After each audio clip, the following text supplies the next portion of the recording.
Times I was aired, I was ghosted. Like, how did I get here?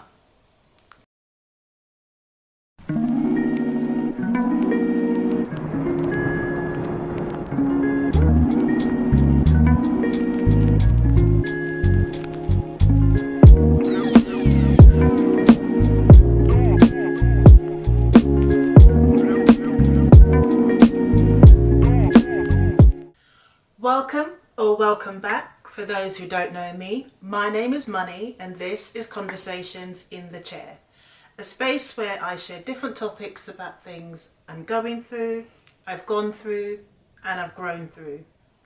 A digital journal, so to speak, all in the hopes to encourage and inspire you.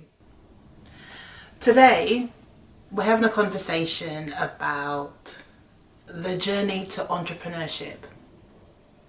So I saw being at home, working from home as the consolation prize rather than the privilege it is. Now, when you work from home, there is flexibility, there's freedom, and of course there is, certainly for my household, a sense of stability for my children, knowing that when they get in, I'm here. And, you know, with working from home and being an entrepreneur and running your own business, you can command your day, you can set your working hours, you can decide, you know, whether you want to squeeze in a couple of those to-dos on the never-ending errands list. But let's roll the tape back a little bit. Let's roll the tape back to a few years ago when I was still applying for work to go back into corporate PR and communications. And let's just say I applied for a lot of jobs over the course of how many years? I've lost count now. And I applied and I applied and I applied and I applied and I applied and I applied and I applied. And the rejections came one after the other, after the other, after the other, after the other. That's when I even got an email saying, "Thank you for your application, blah, blah, blah, blah, blah. We've decided to go with another candidate, blah, etc., etc." You know what I'm talking about. Other times, many times, I was aired. And so many people have said the same thing. They don't even hear back from all these jobs that they're applying for. Like, you feel almost like you've been ghosted. Like tumbleweed, ghost town. You're not hearing back from any of these people. And I began to really question myself. Like, how the hell did I get here? How did I get here? How did I go from working my way up the ladder to now being in a position where I am applying for so many roles and not hearing back from any of them? Okay, so another important part of the story. Once upon a time, not that long ago, after many years in corporate as a full-time employee, after having my children, I became a contractor. You know, still working the 9 to 5 until that big contract I had ended. But here's something that was interesting. While I was on that contract, so many recruiters were reaching out to me. They were every week I would hear from the recruiter who placed me in that contract, their colleague, and then recruiters from other firms were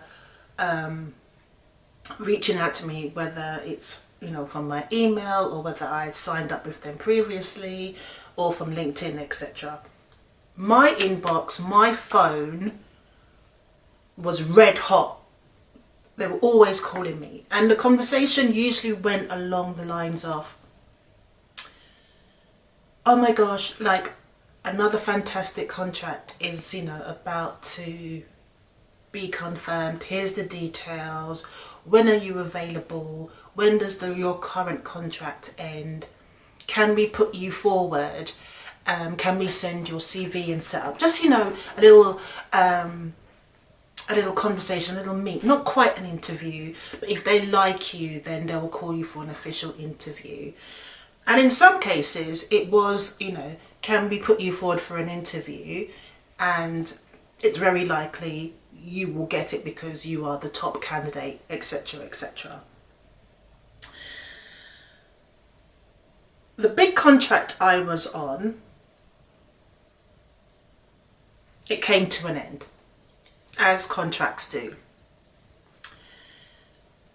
And when it came to an end, I thought, as any normal person would do, I'd reach out to all these recruiters who had been blowing up my phone weeks and months prior, right?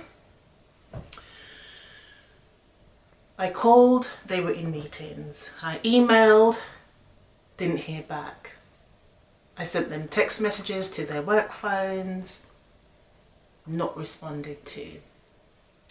So I just thought, they're busy. Tried again the next day. The days turned into a week turned into 2 weeks, and I'm like, okay, you know what? I'm going to go elsewhere. So I started reaching out to other recruiting agencies and other firms and LinkedIn and Reed and all the, you know, the job sites, all of them, applying. And nothing. Absolutely nothing. There comes a point when you're like, okay, something's got to land, because I'm a single parent and I have financial commitments. So you can imagine the stress and the pressure. But as a focused and driven individual, I continued applying. Some days I spent the whole entire 8-hour work day sourcing work, whether it was on LinkedIn. This is not sponsored by them, by the way. I keep mentioning them. Whether it was LinkedIn, whether it was Reed, whether it was, I can't even name half of them now. But there were days I spent the entire day in front of the laptop applying for jobs, researching the company, adjusting my CV for the role, writing a tailored cover letter, doing the research on the company, finding a named contact, sending them a LinkedIn message, to then submit the application, again, to hear nothing. I kept pushing, and one after the other, the rejections came, the rejection emails came, and they continued to come. And sometimes I would read them and it would be, sometimes it wouldn't even address me by my name. It'd be like, dear candidate, thanks, but no thanks.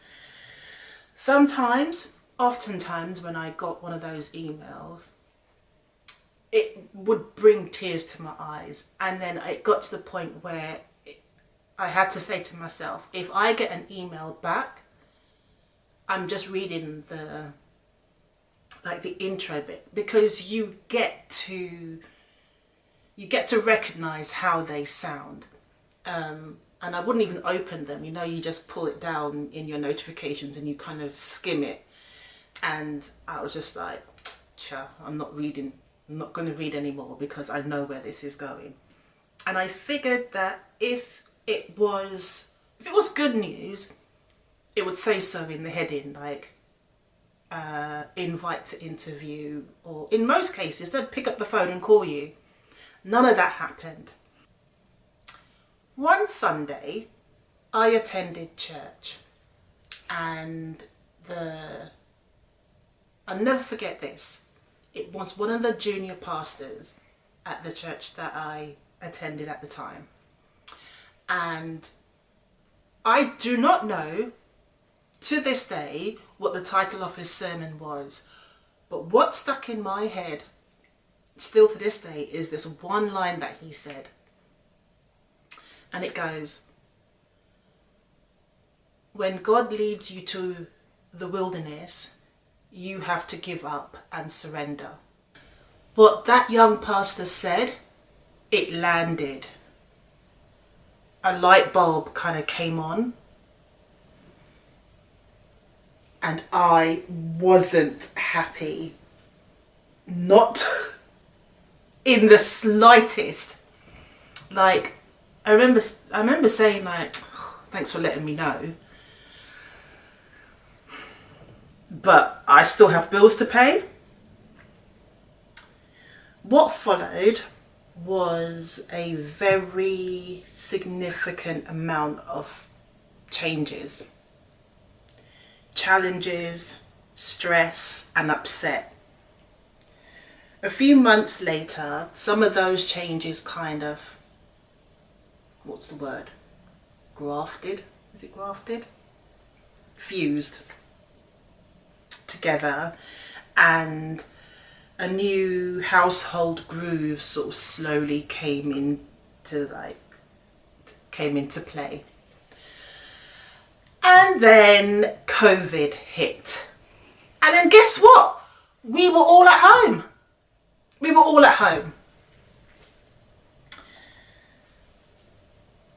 So coming out of COVID, so post-pandemic, sort of the tail end, when things started opening up and people were going back to work and etc., etc., I was offered a role, and there was another contract which I took, and I held. It was only for a few months, but I took it anyway, and it was great. I was like, oh, seems that the wheels are turning again. So when that contract was coming to an end, what did I do? Of course, I started to apply for roles back in corporate, in PR and comms. And yep, we got back on that ride. Of hours of researching, because not every role is for you. The title and the salary might sound great, and then you read the role and you're like, that don't sound too great. And then the ones that do sound great, you put the effort in, you modify your CV, and you make sure you've got a cover letter, and you do all the things. I got back on the ride. The same thing happened. Didn't hear back. Ghosted Ed. Emails not opened, or not responded to, I should say. And I was like, how, we're doing this? Are we doing this again? I was not happy.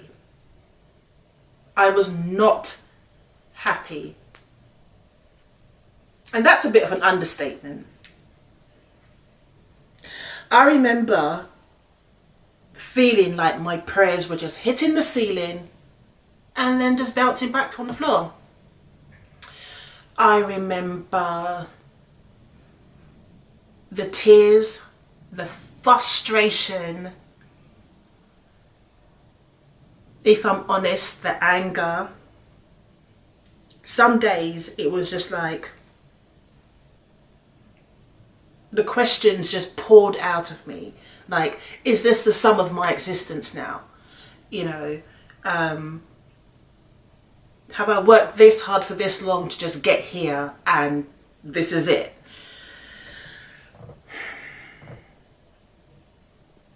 Why am I here stuck at home?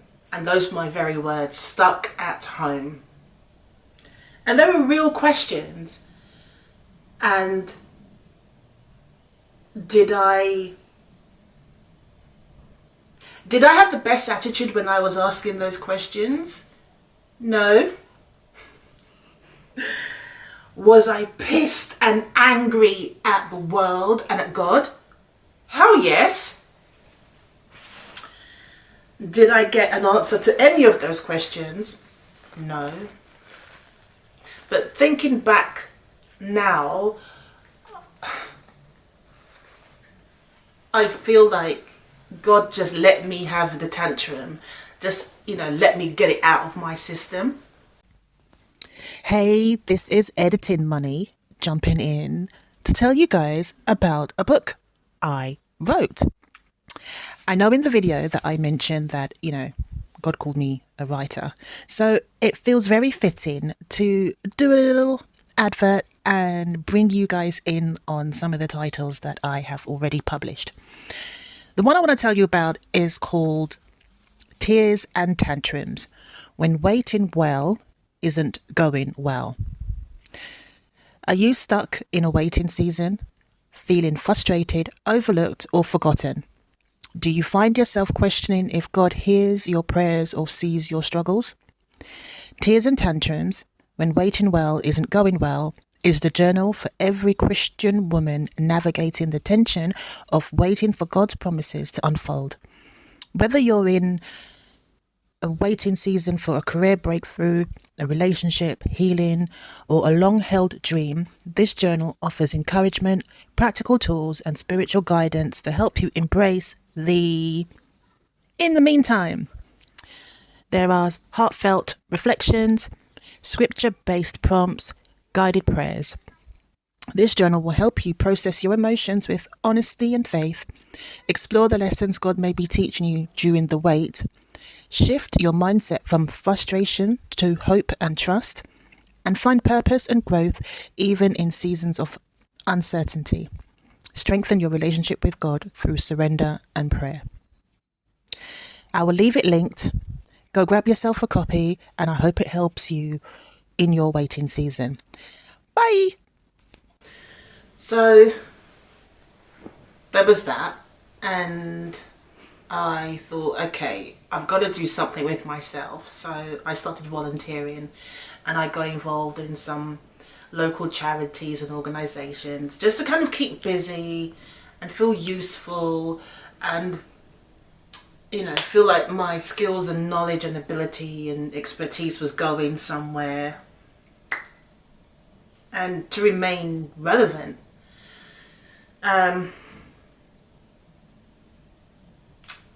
We'll leave that part there because it didn't end well.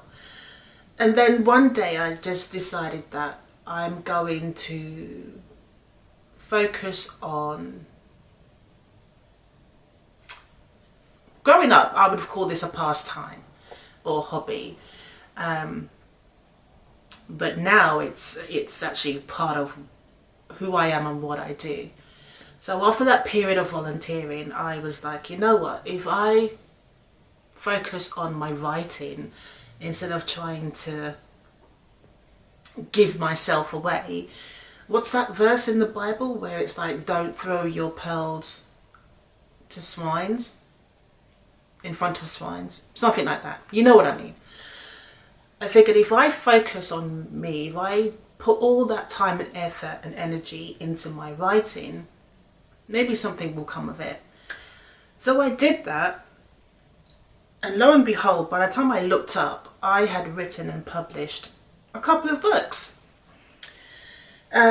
which was interesting because when I was in that big contract that I mentioned at the start of this, I remember one night clearly in a dream, God saying to me, you are a writer. And I remember it so clearly. So then going through that to then kind of just, doing it to fill my time and focus on something, it's just interesting that I finally listened to what was said to me. So anyway, and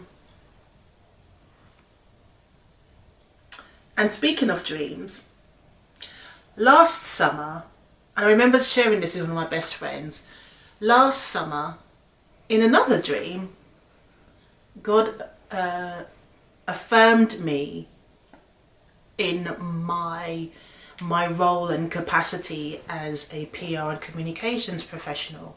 But what he also said in that dream was this: you're an entrepreneur. So since last summer, like, I have to be so honest, and I remember saying this with one of my other best friends when we were out recently. Since last summer, I feel like, or around that time anyway, it felt like I was flirting with the idea of starting and running my business.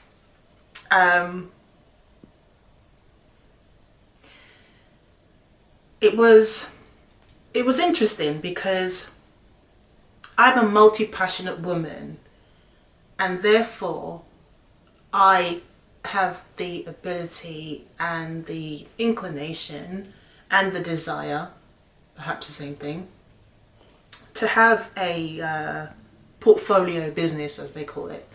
And one of those is based on my best-selling book, Don't Call Me Scary. And the book has now opened up this path for me to deliver workshops and author talks on the book and the subject. And admittedly, it's not the path I would have chosen. Now, okay, I think the best way I can describe this, the analogy that I used when I was saying this to my best friend, I was saying that I had been treating the work around my book like the guy who likes you, and he keeps like inviting you to the cinema, or he wants to take you out to dinner, and the most you'll do is maybe go for coffee. That's about it. But he's not the guy you like. The guy you like is not paying you any attention. Like, he doesn't even know you exist, babes. Like, calm down. That's how I've been treating this. Like, oh, all right, I'll have coffee with you. The work that my book has kind of opened up to me versus the guy I like, corporate world. Not interested. Doesn't want to know you. He's just not that into you. So, did I choose it? No. Has it chosen me? Yes. Has it opened up this whole new path and world and earning potential to me? Yes. So I have committed, if we're going to continue on that path of the guy who likes me versus the guy who doesn't. I have made myself available and done the things and shown up and made a bit more of a commitment to this. And it's been about a mindset shift, ultimately, because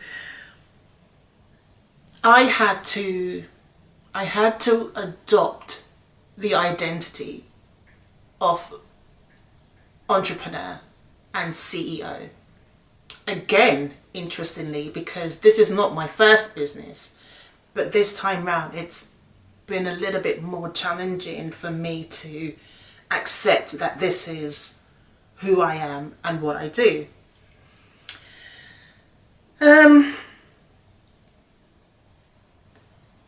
Recently there's been this kind of realization, like slowly kind of coming into view was the corporate world my Egypt? Had God led me out of it and into my wilderness experience, and going round the mountain of job hunting was the equivalent of the children of Israel going into the wilderness and being there for 40 years when the journey was only supposed to be 11 days. Like, that really started to sink in and marry for me in recent times. And, you know, I was reread the story because we've all heard this story of, like, you know, they went round this mountain for 40 years. Like, nobody could be like, yo, Dave, isn't that the same mountain we were on like 6 weeks ago? Like, nobody recognized any part of this journey. Like, 40 years, but the journey was supposed to be 11 days. So I had to be like, oh my God, was that my Egypt? Was corporate world my Egypt? And my wilderness experience and going round that mountain was me applying for jobs, rejection, applying for job, rejection, applying for job, rejection. Am I fully sold on being at home? I'm getting there. You know what's interesting? Sometimes when I have conversations with like friends and neighbours and stuff, and particularly those who still have to do the commute to work, and all of them say the same thing. They hate rush hour, they hate having to fight to get on the train, they hate how packed the tubes are, they hate the rat race, they hate the like the dash to do the school drop off and pick up. And it makes me then appreciate that I don't have to do any of that. I mean, I also have the privilege now of choosing whether or not to work on a Friday. And what's interesting, my first business and at my first company, I remember telling my team that we don't work on Fridays. And so many of them were so like, what? Huh? I was like, we don't work on Fridays. And they were like, what do you mean? I was like, well, I mean just what I said. We don't work on Fridays. Was that rule stuck to? Not all the time. So, because the line of work that I used to do, often we would be finishing very late, particularly if it was an event on the other side of London, and then you're not getting home till like 2-3 a.m, blah blah blah. So if you had to do like end of campaign reports or touch base with an international client, blah blah blah, oftentimes we would have to come into the office on Friday morning just to kind of tie things up for the week. But then I said, by 2 o'clock, I'm locking the doors. Everybody out. Everybody go home, go out, go to the pub, go do your grocery shopping, blah, blah, blah. Rather than, you know, having everyone work, you know, the 5-day week and then you have to cram everything into like the weekend. I told my team, if you don't get things done come 4 o'clock on Thursday, then come in Friday, but get everything done and be out of the office by 2. To the point where I made it very clear to clients, myself and the team, we finish at 2 o'clock on a Friday. Everyone's out of office message will be on, no emails will be answered.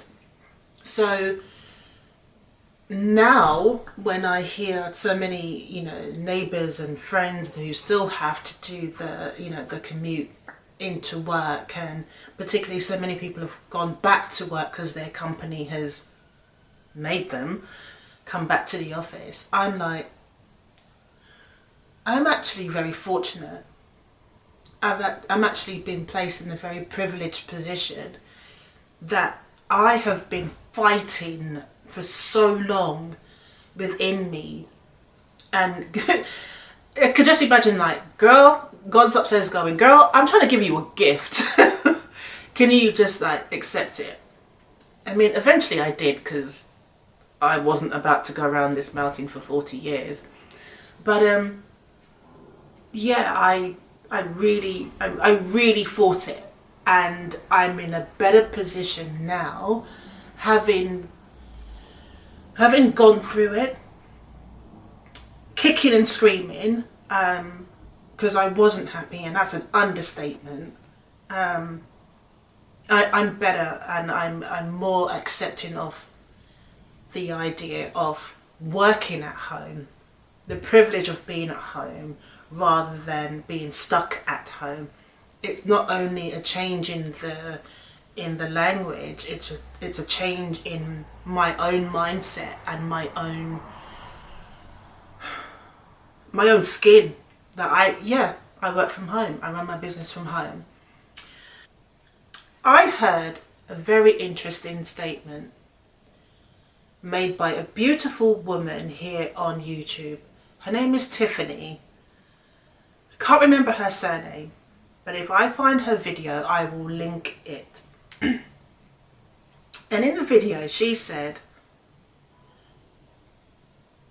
I wrote it down so I wouldn't forget it. Sometimes the path to your breakthrough isn't the path that you would have chosen. And I was like, girl, yes, I wouldn't have chosen this. I wouldn't have, if you asked me 2 years ago, that if you had said to me that you're going to write a book about microaggressions and allyship and dismantling harmful tropes based on your own lived experience and that of your children's, and that book is going to open up this whole new pathway and earning potential and so much scope to build and scale, I would have been like, what are you talking about with this? But here I am, this end of the timeline, and I'm like, wow,